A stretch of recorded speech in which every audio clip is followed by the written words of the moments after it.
Long time no see, huh? Well, look, I got something for you guys, and this is my strawberry crunch cupcake. Okay, so here are the cake ingredients. And before we get started with our dry ingredients, first thing I want to do is sift my cake flour. I do this process right here about 2 or 3 times before I get started. So here we go. Now we want to get that sifted cake flour, and you want to spoon the flour into the measuring cup. You do not want to pack it in. Spoon it, and we're going to do 2 3/4 cup of cake flour. Now we want to spoon it in because we don't want to eliminate what we just did with the sifting, okay? Then we're going to move on to 2 1/2 teaspoons of baking powder, and then we're going to whisk. Now is a good time for me to mention that this is not an original recipe. My recipe involves box cake mix, but this one is from scratch and is from Allrecipes, and the link is in the bio. So moving on to our wet ingredients, we got 2 cups of sugar, 1 box of the 3-ounce Jello and strawberry, and 2 sticks of butter, or 1 cup of butter. And then we're gonna do what we do best, and we're going to cream it very well. And yes, take your time, don't rush it. You don't want to stop here. Too many balls of butter. Just keep on mixing it until the sugar, the Jello mix, and the butter are well combined. Get a workout in.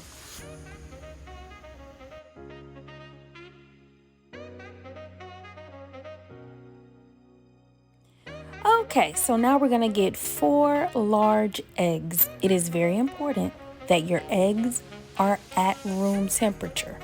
Your eggs, once again, need to be at room temperature. The cold eggs will mess with the temperature of your cake batter, and it will not bake properly. Room temperature. Don't let me say it again. 4 eggs. 4 huevos.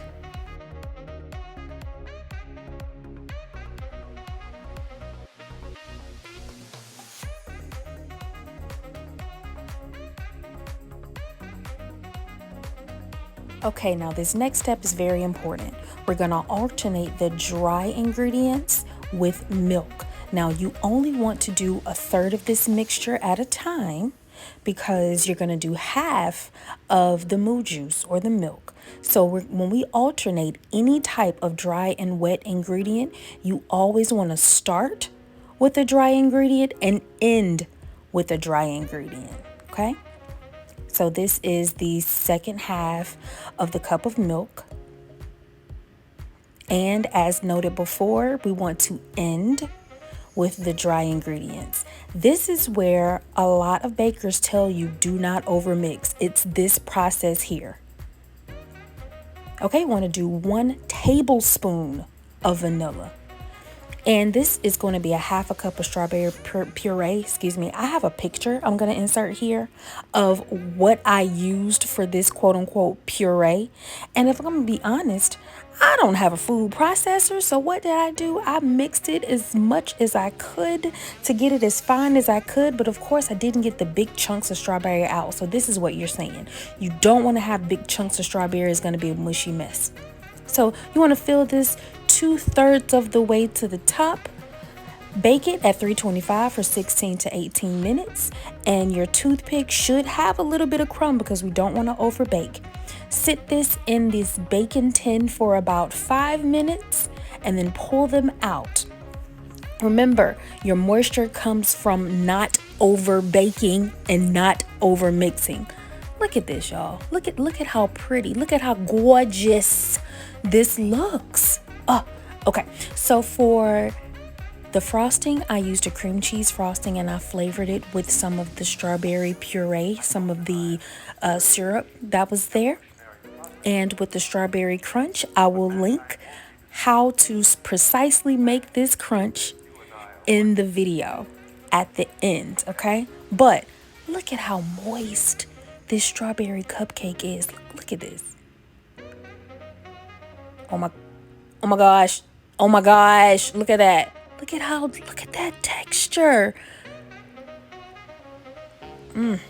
It is so moist, so decadent, so delicious. Oh my gosh. So I went in for seconds. Normally I don't go in for seconds, but I did. Let me get some of that frosting, get some of that. Yeah. And you know what I said? Psh, I might as well just go and get this whole thing. I ain't got time for this. So the link for the strawberry crunch is here. Check it out. It's super easy. Super easy. See y'all next time.